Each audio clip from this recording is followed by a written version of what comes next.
Stop me, 'cause I'm having a good time, having a good time. A shooting star leaping through the sky like a tiger, defying the laws of gravity.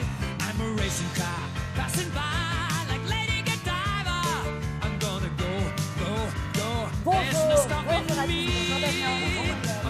À tous. On est très heureux de vous retrouver et de vous accompagner à partir d'aujourd'hui. Oui, tous les vendredis, samedis et dimanches, on règle nos montres ensemble. On se réveille à partir de 6h30 pour un programme évidemment des plus éclectiques. Oui, à 8h50, nous serons avec quelqu'un que vous connaissez bien, que vous connaissez très bien. Qui ? C'est Michel Bernier. Mais oui, Michel Bernier. Qui sera un peu notre marraine. Absolument, à l'occasion de la reprise de cette tournée dans quelques semaines. Et puis, les chroniqueurs, c'est la famille de Télématin. Ils sont là déjà avec Carole Tolila. Eh bien, nous parlerons éducation. Et grâce à Loïc, nous irons en Anjou. Mais pour l'instant... Place au premier journal de votre Télématin, présenté par Estelle Collin et Michel Cardal. Bonjour Estelle. Bonjour Maya, Estelle. Bonjour Damien, bonjour à tous. On commence avec l'Afghanistan. Absolument, on commence par le chaos à Kaboul après le double attentat d'hier qui a fait des dizaines de morts. Un dernier bilan fait état de 13 militaires américains tués, 18 autres blessés dans des attaques revendiquées par le groupe État islamique. Le point, Nicolas Carvalho. La terreur devant l'aéroport de Kaboul. 2 explosions, des coups de feu et des dizaines de victimes. Devant cet hôpital, les civils assistent les secouristes pour transporter les blessés, pendant que le personnel s'adresse aux familles et énumère les victimes à l'intérieur. L'attaque a eu lieu peu avant 16h, heure française. 2 explosions, près d'un hôtel et devant Abbey Gate, une entrée de l'aéroport utilisée par les Occidentaux pour les évacuations. Le groupe État islamique a revendiqué l'attaque. Les talibans condamnent fermement cet attentat. Joe Biden a précisé qu'il n'avait jusqu'ici aucune preuve de collusion entre les talibans et les djihadistes de l'État islamique. Selon le Pentagone, l'attentat a fait plus d'une dizaine de morts parmi les militaires. Le bilan des victimes civiles, lui, évolue d'heure en heure. Pendant ce temps, les Afghans se massent toujours par milliers devant l'aéroport, dans l'espoir d'être évacués, malgré le danger. Nous allons vous traquer et vous faire payer le prix fort. Les mots de Joe Biden, le président américain qui a condamné avec la plus grande fermeté ces attentats. Écoutez. À ceux qui ont mené cette attaque, ainsi qu'à tous ceux qui veulent du mal à l'Amérique, sachez ceci. Nous ne pardonnerons pas, nous n'oublierons pas, nous vous pourchasserons et vous ferons payer.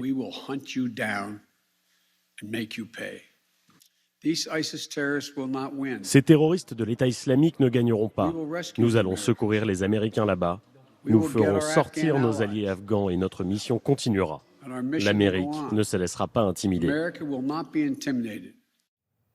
Emmanuel Macron qui s'est exprimé depuis Dublin, qui a condamné fermement également ces attentats. Anaïs Anquet, bonjour, vous êtes devant le Quai d'Orsay. Plusieurs pays ont déjà stoppé les évacuations. La France prévoit d'y mettre fin dès ce soir, Anaïs.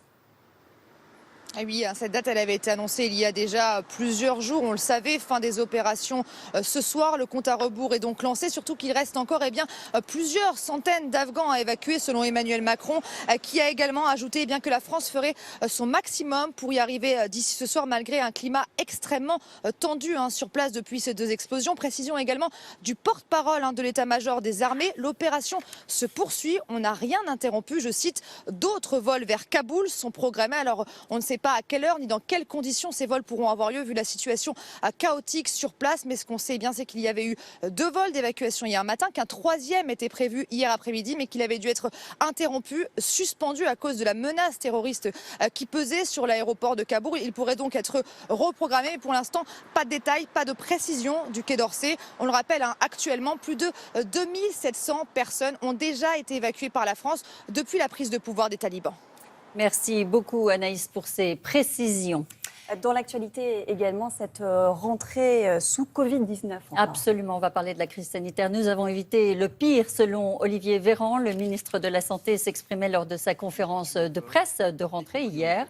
La vaccination massive de la population nous a massivement protégés en France métropolitaine. Les chiffres de personnes admises en réanimation ont amorcé une décrue. Et c'est dans ce contexte que la campagne de vaccination se poursuit à la veille de la rentrée des classes. La vaccination des 12-17 ans est aujourd'hui une priorité. Exemple à Coudou, dans les Bouches-du-Rhône. Clément Pravard. À 16 ans, Alexis est venu aujourd'hui se faire vacciner contre le Covid. Mais avant la piqûre, il préfère passer devant un médecin pour lui faire part de ses doutes. Je m'imaginais qu'on n'avait peut-être pas assez de recul sur le vaccin et j'avais un peu peur des effets secondaires. Moi, je suis sportif de haut niveau et j'avais peur d'avoir des problèmes ensuite et de plus trop être au niveau. C'est déjà arrivé.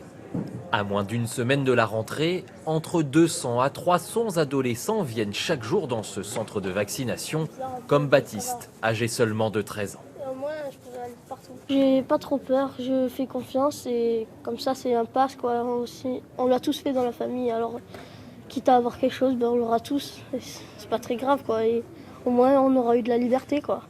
Depuis l'ouverture de la vaccination aux 12-17 ans en juin dernier, 60% d'entre eux ont reçu une première dose. La politique à présent, ça se bouscule à droite. Absolument. À 8 mois de la présidentielle, la droite se cherche encore un candidat. La compétition s'accélère. Alors, qui pour représenter cette classe politique? Y aura-t-il une primaire? Élément de réponse avec Guillemette Allard. Ils sont désormais 4 à être candidats à une éventuelle primaire de la droite et du centre. Dernière en date, Michel Barnier, l'ancien négociateur européen pour le Brexit. Et dans ces temps graves, j'ai pris la décision et j'ai la détermination de me présenter, d'être le président d'une France réconciliée, respecter les Français et faire respecter la France. 2 heures plus tôt, Laurent Wauquiez, le président de la région Rhône-Alpes, avait lui, au contraire, fait savoir qu'il jetait l'éponge, expliquant ne pas vouloir contribuer au morcellement de son camp. En début de journée, Éric Ciotti, le député LR des Alpes-Maritimes, avait créé la surprise en se déclarant dans la course pour porter des idées de droite forte. Les 2 autres candidats, Philippe Juvin et Valérie Pécresse, s'étaient déjà déclarés à la fin du mois de juillet. Benjamin Mendy, placé en détention provisoire, le latéral gauche français de 27 ans, champion du monde en 2018, est sous le coup de 4 chefs d'accusation pour viol et agression sexuelle. On retrouve notre correspondant au Royaume-Uni, Mathieu Boisseau.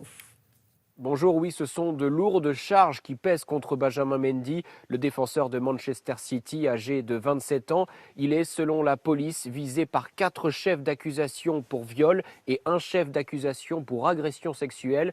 3 personnes ont porté plainte contre lui. On ignore leur identité. On sait par contre que ces personnes sont âgées de plus de 16 ans et les faits se seraient déroulés entre octobre 2020 et le mois d'août de cette année. Benjamin Mendy sera présenté dans la journée devant un tribunal de Chester. C'est une ville à 65 km à l'ouest de Manchester. Il est pour l'instant en détention provisoire. Son club a bien confirmé que le joueur était visé par une enquête. Il est suspendu temporairement le temps des investigations. Benjamin Mendy avait été champion du monde avec l'équipe de France en 2018, mais il n'était plus sélectionné depuis novembre 2019, principalement à cause de blessures à répétition. Un peu plus léger à présent avec ce dîner pour fin gourmet à plus de 50 mètres de haut. Un dîner à bord de la Grande Roue de Berck-sur-Mer.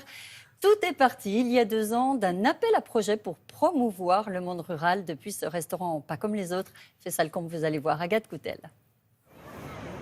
À Berck-sur-Mer, la vue du coucher de soleil est imprenable.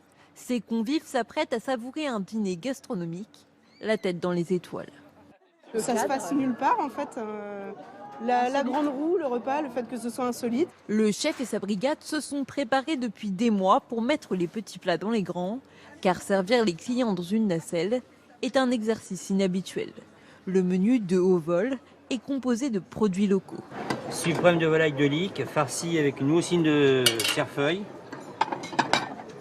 avec les légumes de notre producteur qui est régional là. C'est la règle du soir, hein, comme les produits locaux, comme l'apéritif. C'est-à-dire que le vin, quand on n'est pas local, même l'eau est de Saint-Amand. Qui dit lieu exceptionnel, dit événement exceptionnel. Ces jeunes gens vont se marier et ils viennent demander au papa d'être témoin de mariage ce soir. C'est tout à fait vrai. Voilà, le papa. Dans la grande roue. De beaux moments de vie dans un cadre idyllique, encore faut-il ne pas avoir le vertige. Ça balance pas mal dans la roue, ça balance aussi, tout doucement. Oui, il faut avoir le cœur bien accroché. Hein. Ça donne envie, non? Bah oui. Bah voilà. Estelle, est-ce qu'il faut Oui. être forcément amoureux pour aller là-bas ou si on l'est pas, on peut y aller quand même? Mais qu'est-ce que c'est que cette question? Mais je sais pas, je veux savoir si on peut y On aller. y va tous. Ah, très bien. Vous m'invitez? Ouais, tout est les matins, oui, t'es ah bah, invité. Allez, on y évidemment. va. Ah, tout est les matins. Bah, pour fêter la Ah non, ils première. sont nombreux puis Allez. ils mangent beaucoup. Hein, non. Merci beaucoup. Estelle. À tout à l'heure, À tout à Estelle. l'heure. Merci. On va faire un point sur les couleurs du ciel avec Julia. Au préalable, je salue les amis de Télématin, les chroniqueurs. Bonjour Carole, bonjour Loïc. Bonjour Damien, bonjour Maya. Et bonjour Julia. Très Les heureuse de Français- vous accompagner. Les Et nous Français vous attendent de pied ferme. Ils sont la devant pression. leur armoire dans leur chambre. T-shirt ou pull vert? Alors, dégradé nord-sud, assez classique, somme toute, à cette période de l'année, avec, c'est vrai, des nuages sur le nord du pays, mais moins qu'hier. C'est quand même ça la bonne nouvelle. On aura effectivement des nuages depuis les régions centrales en allant vers le nord-est du pays. On pourrait avoir quelques gouttes sur l'Alsace et sur la Lorraine, mais au fil des heures, ça va se morceler. On va retrouver un ciel plus agréable, notamment sur le nord de la Bretagne, l'Île-de-France, la Bourgogne, en allant vers les Alpes.